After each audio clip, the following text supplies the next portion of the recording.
the same way about me. Happy Wednesday, everyone. Oh, boy. Brian Stelter returning to CNN.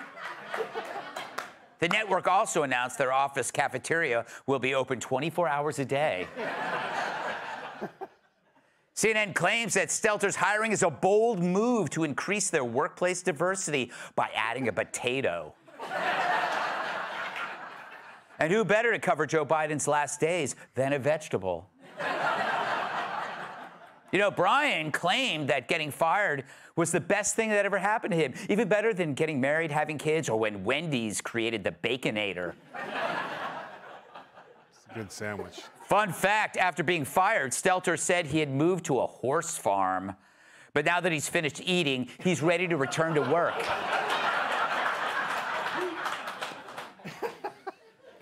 CNN staffers expressed little pleasure in Stelter's return, but many were hopeful that this time around he gets his own bathroom. Stelter will once again publish a reliable sources newsletter, but also get his own streaming service, CNN Plus Size. Never over. But CNN and Brian Stelter are a perfect match. One is a bloated, lying, irrelevant, disgusting, unwatchable mess, and the other is Brian Stelter. You could have gone either way. He reports that his job as chief media analyst requires him to sit and watch a ton of TV, which does play to his skill set of sitting. But it is strange that CNN would rehire somebody 2 years after firing him for a job that anyone could do. Why Stelter? He had terrible ratings. No one liked him. He was wrong on every major story. Seriously, the only person who benefits from this is me. Thank you. Thank you, CNN. And finally, in other news, scientists have discovered a donut-shaped region of the Earth's core where seismic waves travel more slowly than in the rest of the core. Did someone say donut? All right. We're going to have more on him later. God knows there's a lot you can put on him. So Donald Trump gave an interview to scientist Lex Fridman yesterday. Now, it may not be the biggest news, but it does tell you that Trump's not only willing to talk about his policies, but he'll talk to anyone, everyone, at any time. He'll put everything out there, answer any questions so you know who he really is. Now, compare that to Harris. Imagine if they were real estate agents. Trump would take you on multiple house tours, show you every nook and cranny, the shower heads, the basement, the utility room. He'll show you the servant's entrance, which isn't a euphemism, and the mudroom, which is. He might never shut up as he points out the woodwork in the crawl space as you get more than ever you ever wanted to know before making an offer. Now, compare that to Harris. If she were the agent, all you'd have is a single picture on the website, and it might look like this. But when you go to see it, it looks like this. See, Trump not only has nothing to hide, it wouldn't matter to him if he did. Hell, he'll tell you where he stands on anything. Even when bullets are flying, he still has to get the last word in. The Trump-Vance ticket has done about 37 interviews since last month, compared to only one for Harris and Waltz. So wherever you stand politically, the fact that Trump will tell us what he intends to do in office makes him, right now, the far superior candidate. Well, that and he didn't bang Willie Brown, but... Truth is, Kamala is quite burdened by her past, whether it was helping to destroy San Francisco, her bang-up job with our southern border, or that she fakes phone calls like when Kilmeade calls me asking for money. Meanwhile, with Lex and Trump, Donald showed his usual flair for nuance, like, is Kamala a Marxist? Well, she's a Marxist. Her father's a Marxist. That's right. And she's advocating. It's a little unusual, you know. Whenever we use terms like communism for her, and I don't know if you know this, but some people call you a fascist. Yeah, they do. So I figure it's all right to call them a communist. Yeah, they call me a lot worse than I call them. There you go. Then Fridman bragged that he had a lot of friends. I have a lot of friends who are independent, many of whom like your policies, but they are troubled by what happened in the 2020 election and statements about widespread fraud. What can you say to those independent voters to help them decide who to vote for? Right. I think the fraud was on the other side. I think the election was a fraud. And many people felt it was that. And they wanted answers. And when you can't challenge an election, you have to be able to challenge it. Now, Trump makes a good point. Just because they don't let you prove something doesn't mean it isn't true.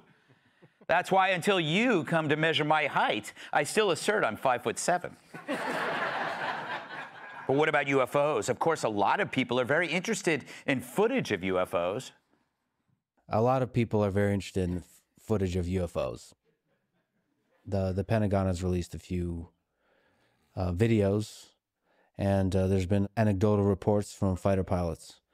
So a lot of people want to know, will you help push the Pentagon to release more footage, which a lot of people claim is available? Oh, yeah, sure, I'll do that. I would do that. I'd love to do that. I have to do that. See? Now, it's not clear if Trump really believes in UFOs, but he sees it's an apolitical issue where just being curious is a sure win. Because we all want to know, for example, are anal probes all they're cracked up to be? I'm still not convinced, aliens. Prove me wrong. Trump also suggested he'd release Jeffrey Epstein's entire client list. It's just very strange for a lot of people that the list of clients that went to the island has not been made public. Yeah, it's very interesting, isn't it? Probably will be, by the way. Probably. So if you're able to, you'll be... Yeah, I'd certainly take a look at it. Yeah. Maybe, finally, all those famous libs who claim they'll leave the country if Trump wins actually will.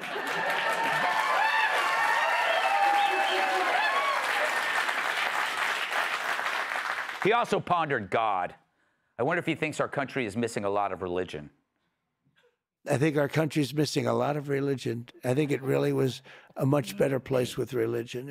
It was almost a guide, you know, to a certain extent it was a guide. You want to be good to people. Without religion, there are no guardrails. I'd love to see us get back to religion, more religion in this country. You know, he's right. Praising God sure beats worshiping a golden cow. Now, I had to get out of there somewhere. Lex also asked Trump if he thought much about death. I wonder if it is what it is. It is what it is. Say that to my urologist every month. But you also can't argue with Trump's assessment of life. And, you know, to a certain extent, life is what you do while you're waiting to die, so you might as well do a good job.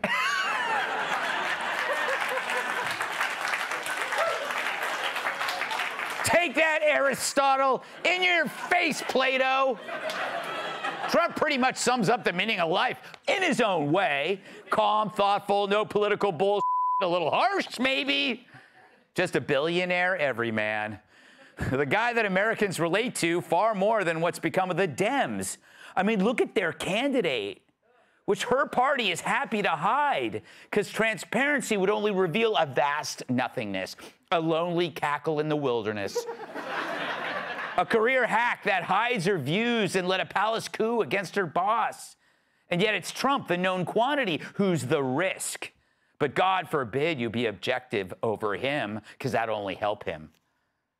For some reason, the mainstream media, what are we, 9 years in to Donald Trump's era in American politics, still doesn't know how to cover Donald Trump.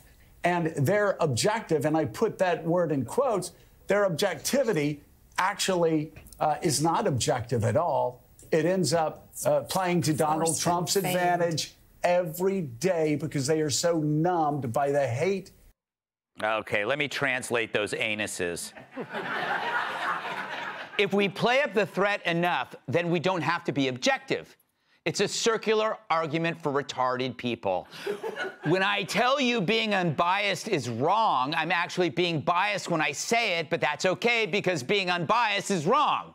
You follow? Nope. Neither do I. Meanwhile, they ignore the fact that the guy they claim is an unforeseen danger will talk to anyone who will listen. Remember, it was Trump who actually went and talked to Little Rocket Man, who told NATO and China to pay up, who told Mexico to knock it off. This was the Donald Trump who would actually talk to you and not have the media do it for him.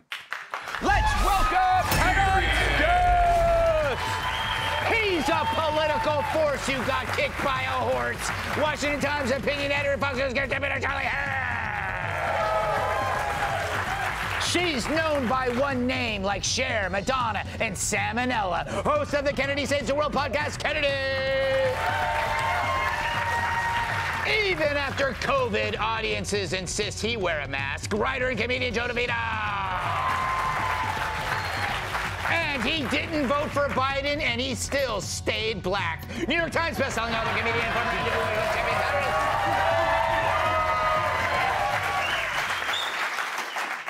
Charlie, Charlie, Charlie. You just cackle away when Trump talks. And why is it? It's a natural inclination. Why do you find him, I find him hilarious, but people listen to him and their steam comes out? I think it's because we have both spent our lives in the media. I've spent my entire adult life covering politicians who are so full of all the time. And for the first time, somebody comes along and actually says things that not everything he says is true, but he does say things that is true, which is better than any other politician. Everything they say is a lie, except for this guy. And he says, and you know what? That interview, it was a fascinating interview. 50 minutes of two very intelligent people, a guy who is so confident in who he is, who's willing to sort of wander into areas and answer questions that if he had been to politician school, he would never answer, like the NABJ thing, where he goes in and, as you pointed out, you know, the problem was, are you going to play the game or not? Right. And as soon as he answers the question, he's playing the game. The guy doesn't know how to not answer the question. And if that's not what we're looking for in politics, then this isn't going to work. That's what we want in politics. That's what we need in politics. All right. Kennedy. Oh. See how they applaud when I say your name? I think that's what it wasn't Charlie's great point. No, not at all, not at all. No one made sense of that. Preview, little amuse-bouche. So Lex Fridman is from MIT. He's a computer engineer, computer scientist. Do you think Kamala would have been able to do that interview? That's so fun. There's only one way to find out. And I think, you know, now is the time because people are getting sick of her shtick. Now would be a great time for her to go on a show like that and answer some questions. What did she know about the visitor logs at Epstein Island? What does she know about aliens? What does she know about economics? Yes. And, you know, that would be a wonderful chance for her because she's been so good lately at stifling her laugh. But to put her in a position where she's so uncomfortable and awkward, she just has to start going,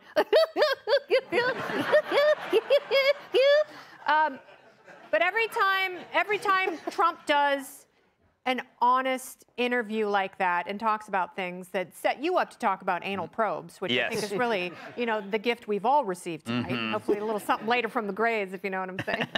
It's another chance for Tim Walz's family to defect and more of them to join Team Trump. Yeah, a whole group of Walz's family just endorsed Trump, which is we just heard about, which is pretty hilarious, Joe. They talked about. Oh, thank you. Applause for me, not for anybody else. Joe, they also talked about drugs. Were you surprised by Trump's response? I didn't keep it in here the thing, but he basically said, drugs, he talked about medical marijuana. Yeah, he doesn't care. No, he doesn't care. The only intoxicants he gets near is if there's any hairspray that he inhales by mistake. I thought it was a great interview. He was calm. He talked over the policy he wanted to. I think it's hilarious where Lex Fridman will say, well, what about the aliens? And Trump's like, yeah, sure. Yeah. Sure. You want to see that? No problem. Yeah. Did Bigfoot shoot JFK? We'll take a look at it. Like, he He's not just covering anything up. Plus, he would be a one-term president, so he's gonna let all that stuff come out if he gets elected again.